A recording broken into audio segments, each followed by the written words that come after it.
Ready, aim, fire. Recover. Attention, company, rest.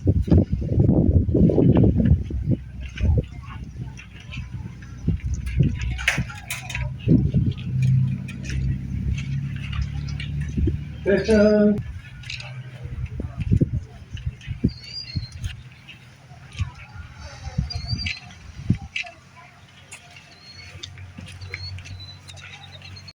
Making me a part of the program this afternoon to recognize all the hard work that Whitfield County and the American Battlefield Trust and all the other partners have done that we've heard parts of already this afternoon in creating this park on yet another battlefield, a way of continuing the story, but also a way of starting a new story.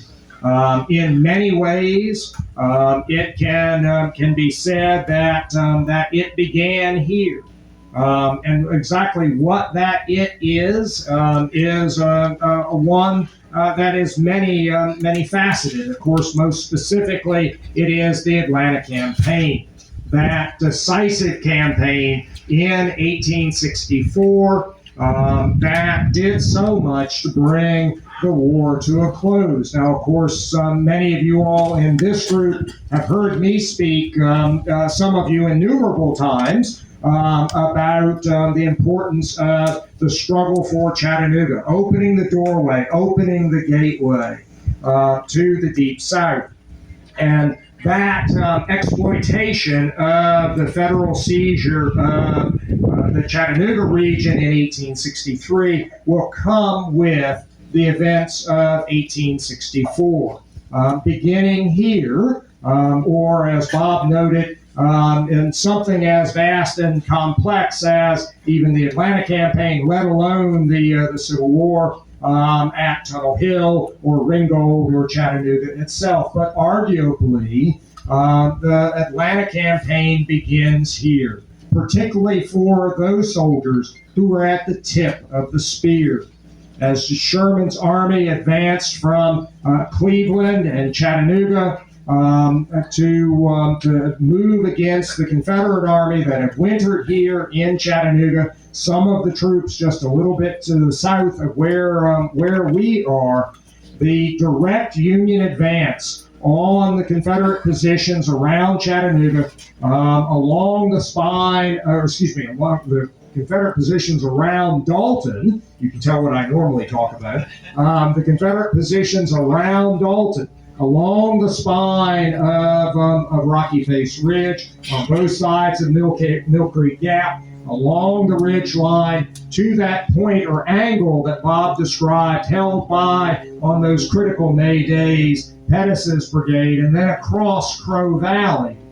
The main body of Sherman's army advanced directly towards these Confederate positions from both the north and the northwest to fix the Confederates in place, while Sherman sent his most trusted subordinate, James B. McPherson, and a corps or another portion of his army to try to outflank the Confederate position, sending them through Snake Creek Gap to come out on the railroad at Resaca. And of course, I see Ken Pageant here and some of the other Friends of Resaca folks today, and you can learn there more of that story and the eventual battle that unfolded.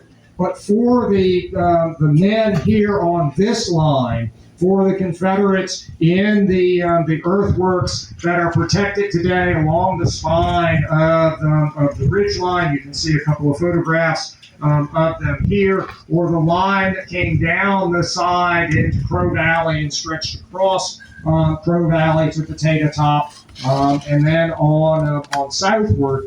This was where the battle was, where their Atlanta campaign began.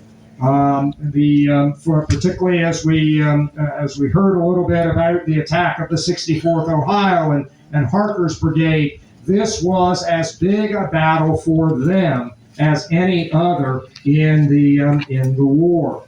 And the action here starts that most decisive campaign. And while there will be bigger and more battles further to the south as those 100 days go on, the campaign that will allow Sherman in early September to communicate to Ulysses S. Grant and Abraham Lincoln that Atlanta is ours and fairly won. That campaign began here. That campaign that Sherman was directed to move against Johnston's army, to break it up and get into the interior of the enemy's country as far as you can, inflicting all the damage you can against their war resources. The latter part of that directive by Grant to Sherman being that which he will accomplish better than breaking up the Confederate army. That campaign began on this ground as well. And as while you might make a quick mental check of the distance that we are right here from Charleston, South Carolina, and Richmond, Virginia, as Union Colonel Ed Wood of the 48th Indiana said before the beginning of the campaign, we are in position to knock loudly at the back doors of Charleston and Richmond, the two primary symbols of the Confederate bid for independence. And in the end, the Union threats Sherman's men literally having marched from Chattanooga through Dalton to Atlanta, to the Atlantic coast at Savannah, and then northward through South Carolina and into North Carolina to within 200 miles of Richmond. And as he marched across South Carolina, the threat from the rear to Charleston is what caused the Confederates to finally evacuate that point. Not 4 years of Union efforts on the Atlantic coast in the Charleston area. And the Sherman's approach through the Carolinas had much to do also with the outcome of the affairs in Virginia in that spring of 1865. All of that began here. That vital Atlanta campaign of 1864 will start with the fighting along Rocky Face Ridge here on May 8th against the Confederate point there on the top of the ridge line, and at Dug Gap, and across the line here in Crow Valley. This story is now something that can be better told. For years, I've done tours of the battlefields in North Georgia, and have had to be satisfied with interpreting a lot of this from just passing by on Crow Valley Road, or being able to stop over at Poplar Springs Church. But now there's an opportunity to stand on the ground, and for those who are hearty, Hearty, there will be the opportunity to make your way to the top. And as the Colonel McIlvaine descendant did, stand literally on the ground where these events unfolded. You all continue a story told by Fort Donelson and Stones River and Chickamauga and Chattanooga National Military Park to the north, or before this. And you all now are a new chapter in that story of visiting the battlefields here around Dalton, and then on to Resaca and Pickett's Mill and Kennesaw to tell that story as our nation's terrible and tragic and utterly transforming Civil War unfolded on this ground. And those years that so shaped our country.